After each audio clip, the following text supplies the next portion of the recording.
언제나 팬데믹 때마다 작품 가격이 올랐어요. 14세기 경에 그때 엄청난 흑사병이 있었습니다. 그때 가격들이 거의 8배 그런 것들이 한 8년이나 갔습니다. 만약에 그런 역사를 우리가 미리 알고 있었다면 네. 코로나 때 네. 이쪽이 유망했구나 이런 것도 미리 읽을 수 있었겠네요. 그런 것 같습니다.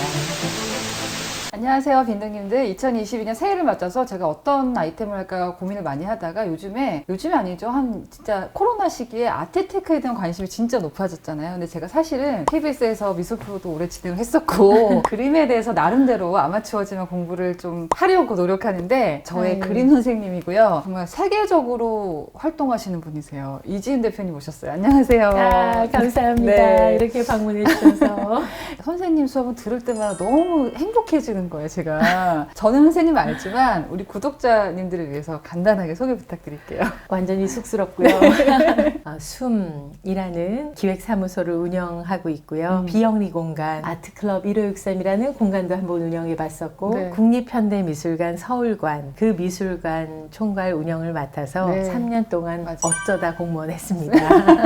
여러분 유튜브에서 이제 미술이나 어떤 공간과 관련한 전문가들을 많이 만나시겠지만 정말 뵙기 어려운 분이고 한국에 거의 안 계시잖아요. 1년 중에 한 서너 달 계시죠, 보통은. 근데 코로나가 저를 한국 사람으로 만든 것 같습니다. 아까 이제 국립현대미술관 얘기하셨지만 최근에 했던 전시도 정말 잘 되셨잖아요. 요즘 막 미디어 아트 NFT로 엄청 뜨는데요. 맞아요. 그러기 전에 한 2000년도 초반부터 미디어, 저에게는 새로운 재료입니다.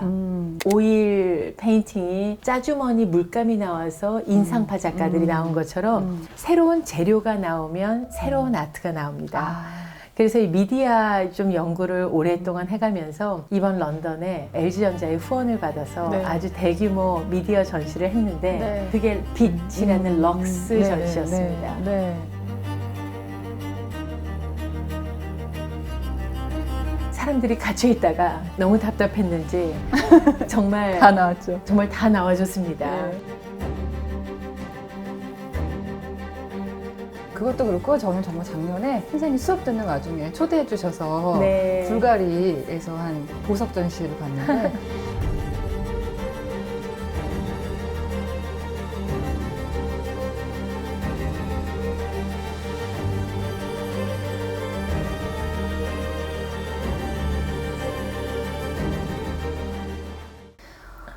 너무 행복했어요. 정말 선생님 전시를 보면은 이 공간 자체가 작품이 되는 그런 느낌을 받았고, 제가 그림을 공부하면서 야, 이렇게 행복할 수 있구나. 너무 쉽게 설명해 주셔서 저는 너무 행복한 시간이었습니다.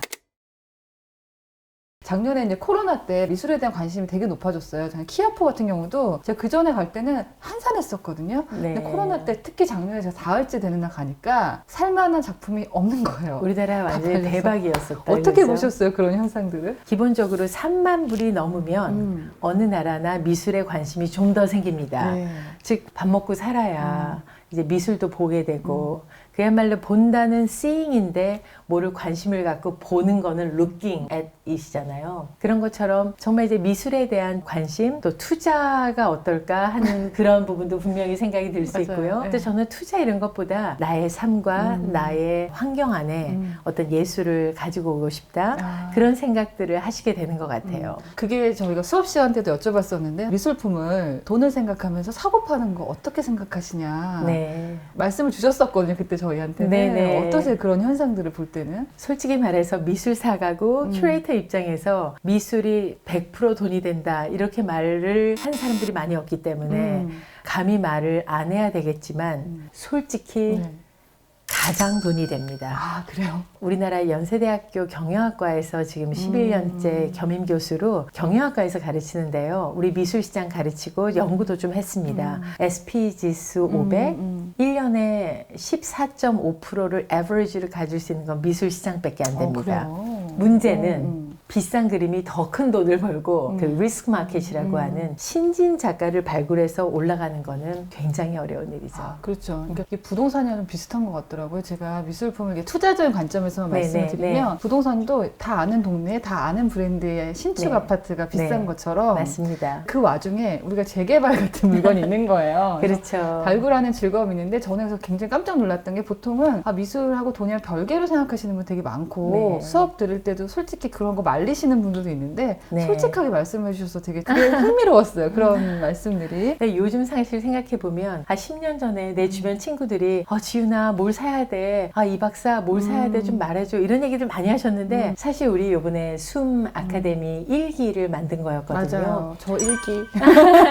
그런 강의도 사실 시작을 안 했었습니다. 네. 저는 왠지 조금 더 막 더 연구하고 박혀 있어야 될 것 같고 근데 세상도 바뀌었고 네. 이제 이런 미술을 기꺼이 세상 사람들과 소통하고 그 소통하는 것을 도와주는 게 저희들의 일이 아닐까 생각을 해서 우리 주변에 정말 좋은 분들 덕분에 네. 제가 숨 아카데미 1기를 시작했고 이런 얘기를 하게 됩니다. 저 아까 들어봤던 거 재밌었던 게 우리가 흔히 부동산은 장기 우상향이라고 얘기하는데 미술도 그런가? 왜냐면 제가 미술 프로를 처음 했을 때가 한 10년 전이었는데 와 그러셨어요. 그때만 해도 미술 옥션 네. 경매 시장이 약간 태동한 지 얼마 안 돼서 네네. 상당히 오랫동안 네. 오를 것 같은데 안 오른다 이런 네, 말씀 많이 네. 하셔서 되게 주저했거든요. 저도. 네, 좋은 작품만 구하면요 정말 좋은 작가의 좋은 작품 보관 상태까지 좋은 오래 놔둘수록 올라갑니다. 불황이 없다. 거의 불황이 없습니다. 사실 제가요 2009년도에 네. 런던에 있을 때 누가 저를 찾아오셨어요. 그 한국의 아주 고급 주거를 만드는데 거기에 두 조각들을 좀 소개해달라 그러시더라고요. 베리 플레이건의 토끼 조각이라든지 뭐 야요이 쿠삼의 호박부터 제가 그거를 쭉 컬렉션하고 약간 어두운 데는 새 작품도 만들고 했는데 네.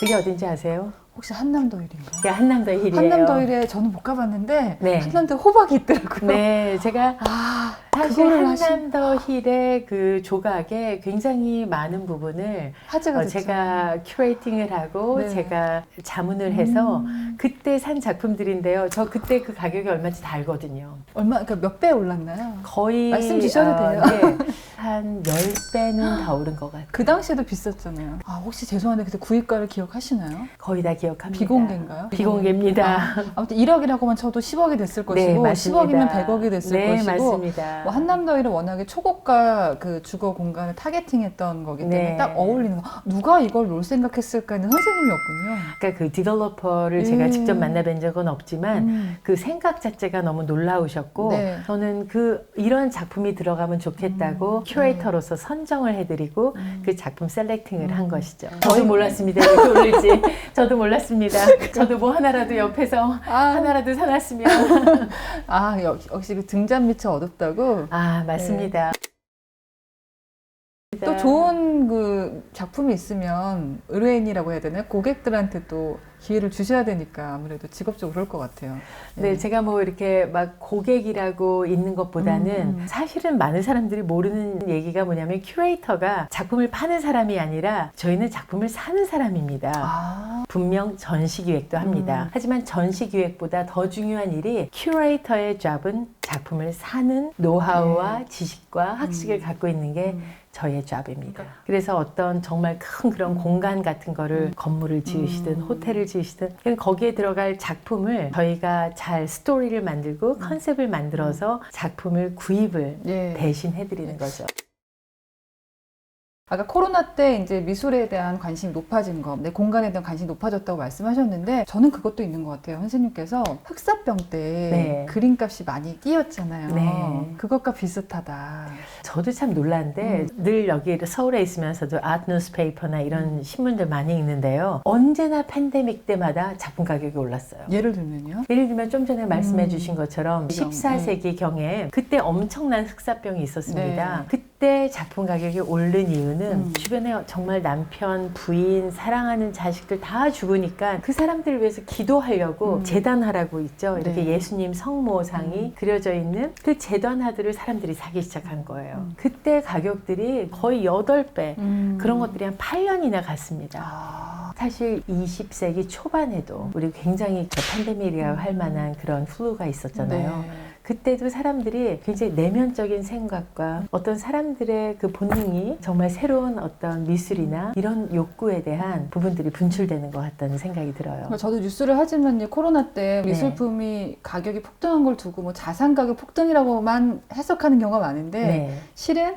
사람이 굉장히 위로가 필요했던 거죠. 맞습니다. 그렇죠. 만약에 그런 역사를 우리가 미리 알고 있었다면은 코로나 때 이쪽이 유망했구나 이런 것도 미리 읽을 수 있었겠네요. 그런 것 같습니다. 같습니다. 네, 사람들이 지금 뭐 럭셔리 마켓이 너무 잘 되는 것도 사실 요즘은 여성들도 남편이나 남자친구가 선물을 주기를 기다릴 것보다 그냥 우리도 우리한테 선물 하나 주자. 맞아요. 네, 이러면서 저도 정말 최근에 아주 작은 조각을 산 게 나를 위해서 뭔가 하나 하고 싶다. 그리고 공간이 좋아지면 나의 창의적인 생각에도 좋지 않을까 하는 이런 여러 가지 것들이 복합적이어서 네. 미술에 좀 더 관심이 생긴 게 아닌가 하는 생각이에요. 예전에 이런 것들을 그냥 사치라고 치부를 했었다면은 그림을 보면 굉장히 행복해지니까 네, 네. 그런 정서적인 부분들이 다 맞물려서 폭등한 것이지 단순히 이게 돈이 되니까 맞습니다. 피가 붙고 그런 차원이 아니다. 100% 동의합니다. 많은 아니 이런 말씀을 것도 드리고 보세요. 싶어요. 이렇게 맞아요. 인스타그램이나 이렇게 사진 찍어서 보는 느낌이 아니에요. 예. 정말 이 유화의 터치와 도대체 작가가 어떻게 이런 오묘한 색깔을 만들었을까. 제가 이 작품하고 같이 산다는 느낌이 정말 어떤 투자 가치를 넘어선 정말 그 작가의 필치와 그 사람의 생각과 고민이 그냥 저랑 같이 있는 것 같아서 저에게 그런 의미가 네. 있습니다.